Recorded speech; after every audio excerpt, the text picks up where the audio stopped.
International monetary fund यानी IMF ने पाकिस्तान को $3 अरब का लोन जारी करने का फैसला किया है। खास बात यह है कि पाकिस्तान सरकार और IMF के बीच यह डील 30 जून को हुई। ये इसलिए बेहद अहम है क्योंकि 30 जून को ही पाकिस्तान को मिला IMF का पिछला पैकेज खत्म हो रहा था। इसके मायने ये हैं कि अगर 30 जून तक यह डील नहीं हो पाती तो उसे नए सिरे से और नए पैकेज के लिए IMF से बातचीत करनी पड़ती और बहुत मुमकिन है कि तब तक तो पाकिस्तान दिवालिया हो जाता। $3 अरब की जो डील अब हुई है उसके लिए 8 महीने बातचीत चली। प्रधानमंत्री शहबाज शरीफ खुद एक हफ्ते में 4 बार IMF चीफ क्रिस्टलिना जियोर्जिवा से मिले। पहले डील के बारे में जानिए। पाकिस्तान के अखबार द डॉन ने डील पर एक रिपोर्ट पब्लिश की। इसमें कहा गया शहबाज शरीफ ने भले ही डील का ऐलान कर दिया हो लेकिन इस पर आखिरी फैसला जुलाई में IMF बोर्ड मीटिंग में होगा। बहरहाल इतना तो तय हो चुका है कि कुछ दिन देरी से ही सही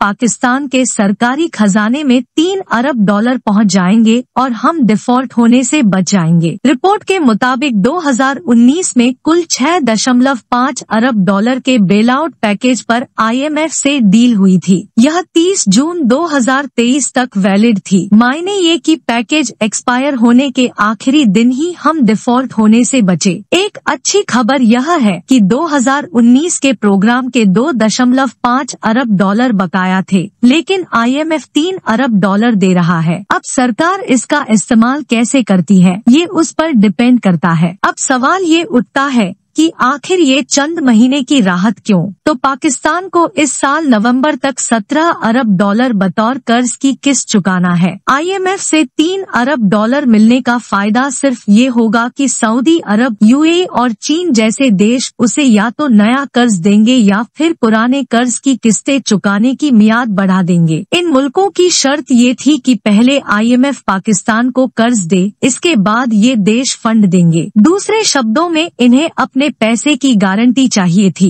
दूसरा, बहरहाल ये देश जो नया कर्ज देंगे वो सिर्फ फॉरेक्स रिजर्व होगा। इसका मतलब ये हुआ कि ये देश जो पैसा देंगे उसे बतौर गारंटी डिपॉजिट सरकारी खजाने में रखा जा सकता है। इसमें से कोई पैसा बिना उस देश की मंजूरी के खर्च नहीं किया जा सकेगा। तीसरा, इस डील के बाद पाकिस्तान ऑयल, गैस और फूड प्रोडक्ट्स इंपोर्ट कर सकेगा और ये शहबाज सरकार के लिए राहत की बात है क्योंकि अक्टूबर में आम चुनाव होने वाले हैं और पाकिस्तान में महंगाई दर 40% से ज्यादा हो चुकी है। सरकार को इस डील से चंद महीने की राहत मिल गई है क्योंकि वो घरेलू और विदेशी बैंकों से कुछ लाख डॉलर लेकर महंगाई काबू कर सकती है। इसका उसे सियासी फायदा होना तय है। अब इन सब के बीच शहबाज क्या बोले? डील का ऐलान करते हुए शहबाज शरीफ के साथ फाइनेंस मिनिस्टर इशाक डार भी मौजूद थे। शरीफ ने कहा, जब भी किसी इंटरनेशनल लीडर से मिलता हूं तो उसके चेहरे को देखकर लगता है जैसे उसे इस बात का डर हो कि मैं उनसे कर्ज मांगने ही आया हूं। टाइम्स पाकिस्तान के वजीर आजम शहबाज ने आगे कहा, चीन की कॉमर्शियल बैंक ने हमें मुश्किल वक्त में $5 अरब का लोन दिया। सऊदी अरब जल्द ही $2 अरब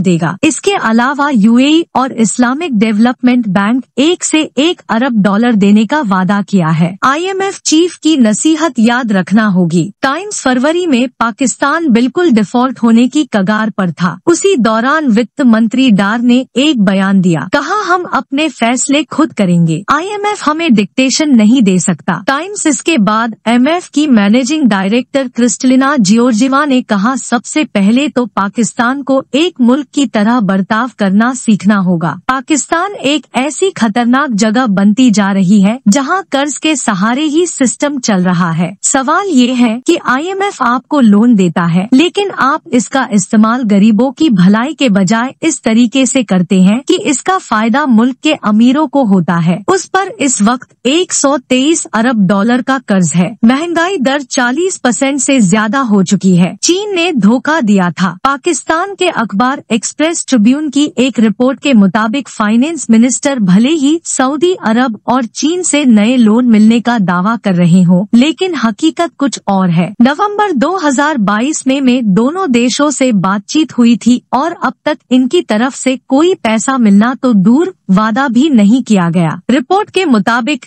चीन तो एक कदम आगे निकल गया। उसने पाकिस्तान से 1.3 अरब डॉलर की किश्त मांग ली थी। पाकिस्तान सरकार ने चीन की इस हरकत पर कुछ नहीं कहा। दावा कर रहे हैं कि सऊदी अरब से बातचीत जारी है और उम्मीद है कि जल्द ही वहां से 3 अरब डॉलर मिल जाएंगे। दूसरी तरफ सऊदी अरब ने इस मामले पर चुप्पी साध रखी है। IMF का फोकस 2 चीजों पर। ग्रीक सिटी टाइम्स को दिए इंटरव्यू में IMF चीफ ने कहा, पाकिस्तान से हम शुरुआत में 2 चीजों पर फोकस करने को कह रहे हैं। पहला, टैक्स कलेक्शन बढ़ाइए। हैरानी की बात है कि वहाँ चंद लाख लोग ही टैक्स देते हैं और इनके पास बेहिसाब दौलत है। दूसरा, सब्सिडी सिस्टम बदलें। ये कौन सा तरीका का IMF से पैसा लेकर जाते हैं और इसका फायदा अमीरों को होता है। हकीकत में जिन गरीबों की इसकी जरूरत है उनके पास तो कुछ पहुंचता ही नहीं। इससे पहले 9 जून को पाकिस्तान सरकार ने 50.45 बिलियन डॉलर का बजट पेश किया था। पाकिस्तानी सरकार ने वित्त वर्ष 2024 के लिए कुल एक्सपेंडिचर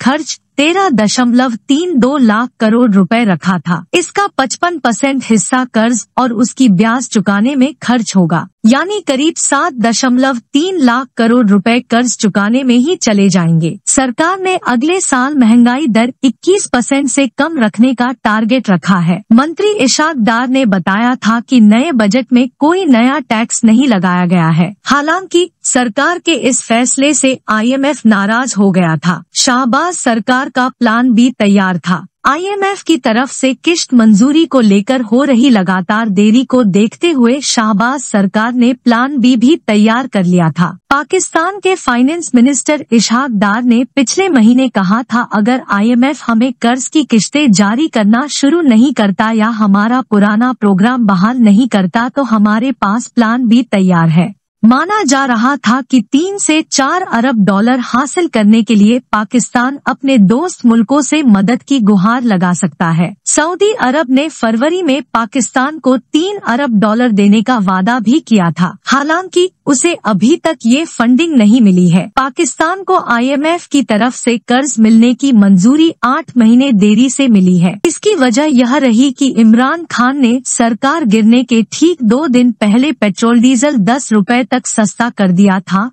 जिससे IMF नाराज हो गया था। शाहबाज शरीफ ने प्रधानमंत्री बनने के बाद कई बार पेट्रोल के दाम बढ़ाए थे, लेकिन इसके बाद भी वो IMF की शर्तें पूरी नहीं कर पा रहे थे। द एक्सप्रेस ट्रिब्यून की एक रिपोर्ट के मुताबिक IMF ने पाकिस्तान सरकार से रेवेन्यू और इनकम के बारे में तफसील से रिपोर्ट मांगी थी। पाकिस्तान ने रिपोर्ट पेश भी की थी, लेकिन IMF की टीम इससे सख्त नाखुश थी। पाकिस्तान सरकार अपने पिछले साल के बजट का कोई टारगेट पूरा नहीं कर पाई थी। पिछले साल 2023 के लिए ग्रोथ का टारगेट 5% रखा गया था, जिसे बाद में घटाकर 2% कर दिया था। अब 2023 के लिए पाकिस्तान की ग्रोथ रेट 0.29% रखी गई है। साउथ एशिया में सबसे ज्यादा महंगाई पाकिस्तान में है। पाकिस्तान का विदेशी मुद्रा भंडार घटकर केवल 32,000 करोड़ रुपए रह गया है। इस वीडियो पर आपकी क्या राय है, हमें कमेंट में जरूर बताएं। चैनल पर नए हैं तो हमारे चैनल इंडिया फर्स्ट 24x7 को अभी सब्सक्राइब कर लें, ताकि हम आपके लिए इसी तरह की वीडियोस लाते रहें। वीडियो यहाँ तक देखने के लिए धन्यवाद।